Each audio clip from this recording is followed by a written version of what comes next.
ನಟಿ ರನ್ಯಾ ರಾವ್ ವಿರುದ್ಧ gold smuggling ಪ್ರಕರಣಕ್ಕೆ ಸಂಬಂಧಪಟ್ಟಂತೆ A2 ಆರೋಪಿ ತರುಣ್ ರಾಜ್ಗೆ ನ್ಯಾಯಾಂಗ ಬಂಧನವನ್ನು ವಿಧಿಸಲಾಗಿದೆ.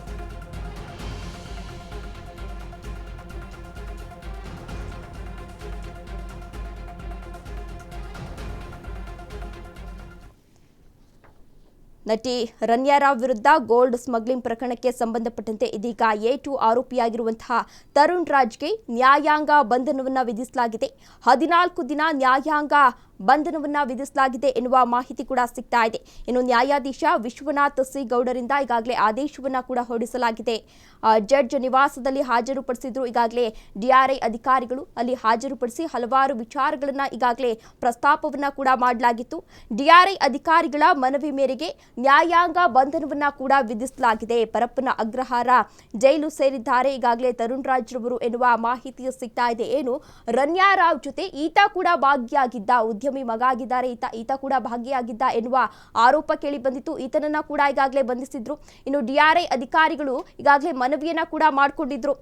ನಾವು ತನಿಖೆಯನ್ನ ನಡೆಸಬೇಕು, ವಿಚಾರಣೆಯನ್ನ ನಡೆಸಬೇಕು ಎನ್ನುವ ವಿಚಾರವನ್ನ ಈಗಾಗಲೇ ಪ್ರಸ್ತಾಪವನ್ನ ಮಾಡಿದ್ರು. ಆ ಹಿನ್ನೆಲೆಯಲ್ಲಿ ಇದೀಗ A2 ಆರೋಪಿಯಾಗಿರುವಂತಹ ತರುಣ್ ರಾಜ್ಗೆ ನ್ಯಾಯಾಂಗ ಬಂಧನವನ್ನ ಕೂಡ ವಿಧಿಸಲಾಗಿದೆ. ನೀವು ಕೂಡ ದೃಶ್ಯಾವಳಿಗಳಲ್ಲಿ ಗಮನಿಸ್ತಾ ಇರಬಹುದು. ಈತನೇ ರನ್ಯಾ ರಾವ್ ಸ್ನೇಹಿತ ತರುಣ್ ರಾಜ್. ಈತ ಸಪೋರ್ಟ್ ಅನ್ನ ಮಾಡ್ತಾ ಇದ್ದ, ಹಣ ವರ್ಗಾವಣೆಯನ್ನ ಕೂಡ ಮಾಡ್ತಾ ಇದ್ದ, ಚಿನ್ನ ಸಾಗಾಟನೆ ಏನು ಸಂದರ್ಭದಲ್ಲಿ ಈತ ಕೂಡ ಭಾಗಿಯಾಗಿದ್ದ ಎನ್ನುವ ಮಾಹಿತಿ ಸಿಕ್ಕಿತ್ತು.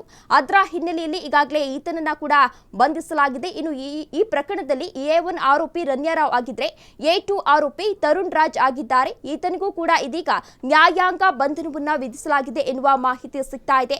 14 ದಿನ ನ್ಯಾಯಾಂಗ ಬಂಧನವನ್ನ ವಿಧಿಸಿ ಜಡ್ಜ್ ಇದೀಗ ಆದೇಶವನ್ನ ಕೂಡ ನೀಡಿದ್ದಾರೆ ಎನ್ನುವ ಮಾಹಿತಿ ಸಿಗ್ತಾ ಇದೆ. ಇನ್ನು ಇದೇ ವಿಚಾರಕ್ಕೆ ಸಂಬಂಧಪಟ್ಟಂತೆ ಸಾಕಷ್ಟು ನಾಯಕರು ಭಾಗಿಯಾಗಿದ್ದಾರೆ ಎನ್ನುವ ಆರೋಪ ಕೂಡ ಕೇಳಿ ಬಂದಿತ್ತು. ಏನು ಚಿನ್ನ ಸಾಗಾಟನೆ ಮಾಡ್ತಿದ್ದಂತಹ ಸಂದರ್ಭದಲ್ಲಿ, ದುಬೈನಿಂದ ಬೆಂಗಳೂರಿಗೆ ಬರ್ತಿದ್ದಂತಹ ಸಂದರ್ಭದಲ್ಲಿ DRI ಅಧಿಕಾರಿಗಳು ನೀಡುವ ಆದೇಶದ ಮೇರೆಗೆ ಇದೀಗ ರನ್ಯಾ ರಾವನ್ನ ಕೂಡ ಅರೆಸ್ಟ್ ಮಾಡಲಾಗಿತ್ತು. ಇನ್ನು ರನ್ಯಾ ರಾವನ್ನ ವಿಚಾರಣೆಯನ್ನ ಕೂಡ ನಡೆಸಲಾಗಿತ್ತು. ವಿಚಾರಣೆ ನಡೆಸಿದಂತಹ ಸಂದರ್ಭದಲ್ಲಿ ಹಲವಾರು ಸ್ಫೋಟಕ ಮಾಹಿತಿಗಳನ್ನ ರನ್ಯಾ ರಾವ್ ಕೂಡ ಹೊರಗಾಕಿದ್ದಾರೆ. ನಾನು ಯೂಟ್ಯೂಬ್ ಅನ್ನ ನೋಡಿಕೊಂಡು ಚಿನ್ನ ಸಾಗಾಟನೆಯನ್ನ ಹೇಗೆ ಮಾಡೋದು ಅನ್ನೋದ್ರ ಬಗ್ಗೆ ಮಾಹಿತಿಯನ್ನ ತಿಳ್ಕೊಂಡಿದ್ದೆ ಎನ್ನುವ ಅಂಶವನ್ನ ಈಗಾಗಲೇ ರನ್ಯಾ ರಾವ್ ಅವರು ಕೂಡ ಹೇಳ್ಕೊಂಡಿರೋದು ಮಾಹಿತಿ ಸಿಗ್ತಾ ಇದೆ. ಇದರ ಜೊತೆಗೆ ಈ ಪ್ರಕರಣದಲ್ಲಿ ತರುಣ್ ರಾಜ್ ಕೂಡ ಭಾಗಿಯಾಗಿದ್ದಾರೆ. ಇವರ ಜೊತೆಗೆ ಯಾವ್ಯಾವ ನಾಯಕರು ಭಾಗಿಯಾಗಿದ್ದಾರೆ, ಇನ್ನು ಬೇರೆ ಯಾರ್ಯಾರು ಭಾಗಿಯಾಗಿದ್ದಾರೆ ಅನ್ನೋದರ ಮಾಹಿತಿಯನ್ನ ಈಗಾಗಲೇ ಪೊಲೀಸರು ಕಲೆ ಹಾಕ್ತಾ ಇದ್ದಾರೆ. ಇದೇ ವಿಚಾರಕ್ಕೆ ಸಂಬಂಧಪಟ್ಟಂತೆ ಹೆಚ್ಚಿನ ಡೀಟೇಲ್ಸ್ ಅನ್ನ ನೀಡಲಿದ್ದಾರೆ ನಮ್ಮ ಪ್ರತಿನಿಧಿ ಶರತ್. ಶರತ್, ಇದೀಗ ರನ್ಯಾ ರಾವ್ ಪ್ರಕರಣ ಏನಿದೆ ಅದು ಬಗೆದಷ್ಟು ಬಯಲಾಗ್ತಾ ಇದೆ. ಇದೇ ವಿಚಾರಕ್ಕೆ ಸಂಬಂಧಪಟ್ಟಂತೆ ಇವತ್ತು ವಿಚಾರಣೆ ಕೂಡ ನಡೀತಾ ಇತ್ತು. ವಿಚಾರಣೆ ಸಂದರ್ಭದಲ್ಲಿ ಕೆಲ ಕಾಲ ವಿಚಾರಣೆಯಿಂದ ಮುಂದೂಡಿಕೆ ಮಾಡಲಾಗಿದೆ. ಈ ಕುರಿತು ಏನೆಲ್ಲ ಅಪ್ಡೇಟ್ಸ್ ಇದೆ?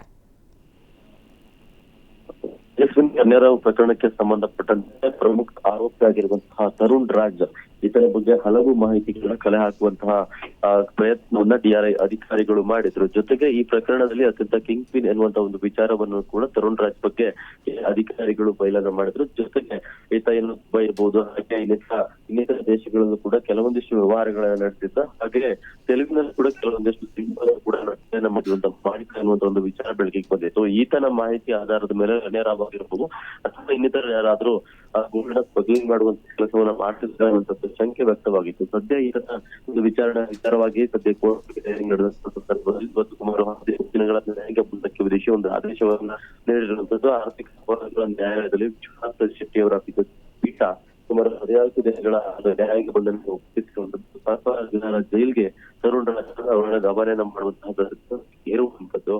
ಇನ್ನು ತನಿಖೆಯನ್ನ ಈ ಪ್ರಕರಣಕ್ಕೆ ಸಂಬಂಧಪಟ್ಟ ಓಕೆ, ಧನ್ಯವಾದ ಶರತ್ ತಮ್ಮೆಲ್ಲ ಡೀಟೇಲ್ಸ್ಗಾಗಿ.